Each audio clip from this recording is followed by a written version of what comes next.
Welcome back to the Wolf of Property and Casualty. I'm your host, Derek Lasniak, with over 15 years of commercial broking experience, focused on the middle market, upper middle market, and national account space. Today's episode is from our series, Commissions to Convictions, which sheds light on my personal story, which includes the rise to the top in property and casualty sales and kind of the shattering of that came along with substance abuse, toxic relationships, and legal challenges that led me to spend 3 months in jail. And I've said this on other episodes for Commissions to Convictions. The 3 months gave me incredible clarity that I'm not so sure where else you can get when examining what's going wrong in your life, especially when you came from a place that I did and had it all taken away. And I spent that time really focusing some of the things that I correlate from my life in professional sales and where I ended up. And I jotted those down, and that's been the basis for this series within the podcast. And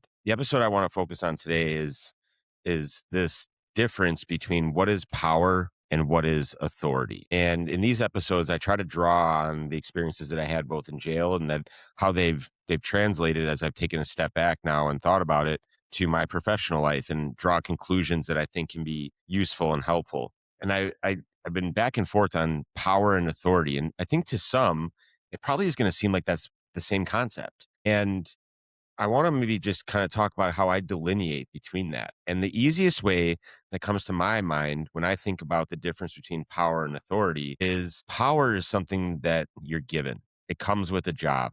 And I'll talk about my professional life, but there's a lot of people. I was a top producer and I didn't have any power. The entire team, I had a team of 4 or 5 people that worked for me, but I didn't improve their PTO. I didn't have the ability to give them a raise. I didn't set their schedule. But I had a manager, and while I was a top producer, as our company grew, we had tons of managers and VPs and directors. And it was really clear of those people that they were given positions of power, whether they had the ability to fire people, whether they had the ability to even something simple like the power of approving an expense report.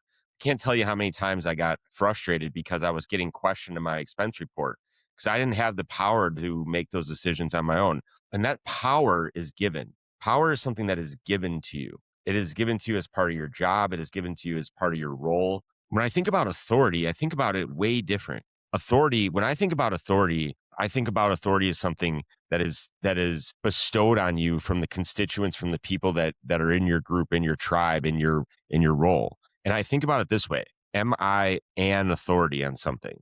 Authority has got the same feeling as being an authority. When you add the "an," when you think about so and so is an authority, that's not just power they have. That's something that they've earned. That's something that comes with intense knowledge. It comes with a right and a privilege because they've paved that way or everybody trusts in them.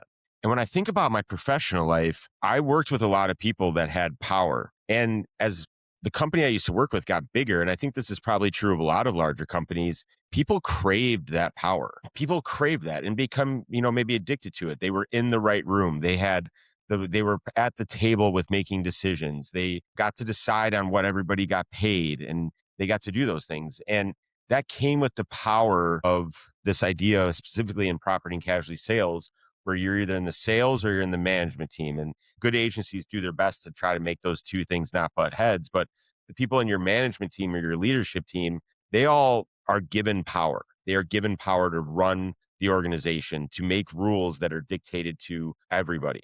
But I think what's get lost is I didn't have any power. I had very little power. But what I always tried to do, and I think I did it maybe under maybe not the best of circumstances, but I think I wanted to have the authority. I wanted to be considered an authority. And the way I got that authority is from being successful, from working really hard, from gaining the trust of people that worked on my team, from gaining the ability and the knowledge that made me an authority on a certain topic. And I think that what I noticed is that those who sought power and lacked authority weren't necessarily great people to work with or be around because they only knew how to exercise their power. And that power never felt earned by the people that they were exercising that power over. And nobody thought of them as an authority on a topic. And when somebody exercises their power on you without being an authority, it becomes really hard to swallow and it becomes a negative environment. And I think about this and I thought about this while I was sitting in jail for 3 months because there's probably no place that I've witnessed on earth where you have power stripped away from you in such a specific and such an intentional way. The power of what you wear, gone. The power of when you go to bed, gone. And the people that are assigned, we call them guards or corrections officers. These are kind of rent-a-cops. They had power. And for their life, they wanted a job that they had power. And the majority of them, I think, like to exercise that power over the people that they were babysitting, the inmates. And they enjoyed that. And that's part of what got their satisfaction. And there were so many times that I thought about those folks that were being schmucks or being assholes for no apparent reason because they got off on that power that they had. And I said, this isn't that much different than people I witnessed in my professional career who loved that power, who loved being on the inside of a meeting, who loved being able to make a decision, who loved get to say, hey, here's what we're going to do and ram it down the throats of people. And just like the people in my organization, these corrections officers, they didn't really have any authority. Now, they were in a position where they didn't have to give a shit about having any authority or being bestowed that power because we were inmates and they were guards. And that's just the reality, the law of the land. But that's not true in the professional world. You can have both. And the strongest leaders that I worked with had both. I worked in the kitchen of Rock County Jail. I did that the entire time I was there. It allowed me purpose and allowed me to get out early because I was dedicating time 7 days a week. But when I started, there was somebody in there who had a long time in jail. I think he was there for about a year, and he was the baker. And if you know anything about jail or if you talk to anybody, they have to hit a calorie count by the Department of Corrections. So they make a shitload of like carbohydrates. They call them cakes, but they're really just bars of, they might create more diabetics than anything in jail. But anyway, they're just, carb loaded bars. But this baker had figured out how to make them, the timing, how to make them come out perfect, and how to make them at least taste tolerable for those who only had the option to eat that. And he was the leader of the kitchen because he had been there the longest. He's the one who put your arm around when you're having a bad day.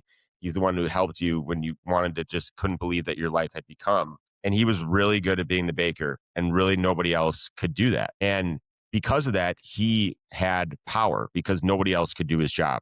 Nobody else that worked at the jail and nobody else who was a volunteer trustee inmate. And so that power allowed him to utilize it because he wasn't going to get in trouble. And he utilized that power and the authority he got.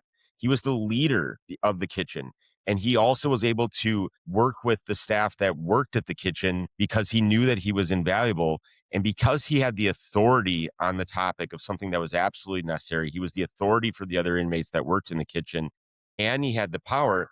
He was the one who would make special dinner for all the staff that was working there. And that is a rule, and many have tried it. As soon as you get out of jail, you can no longer come back and work as an employee in that jail. I mean, that makes common sense. And I found out that as soon as he was released, because of not just the power that he had of being really good at his job, but because of the authority he had gained from the staff that worked there and the authority that he had and the lasting mark that he had, they actually broke the rule and they gave him a full-time job, actually second in command, running the whole kitchen.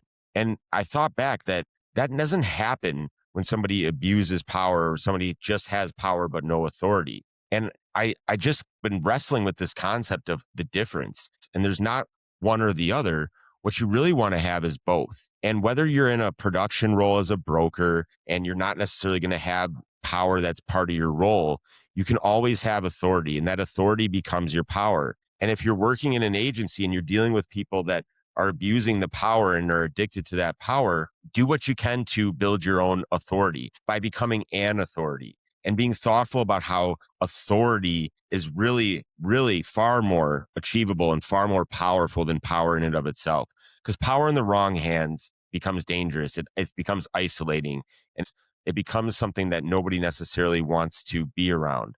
But being given authority comes with all the same privileges to lead. It just doesn't have any of the negative connotations.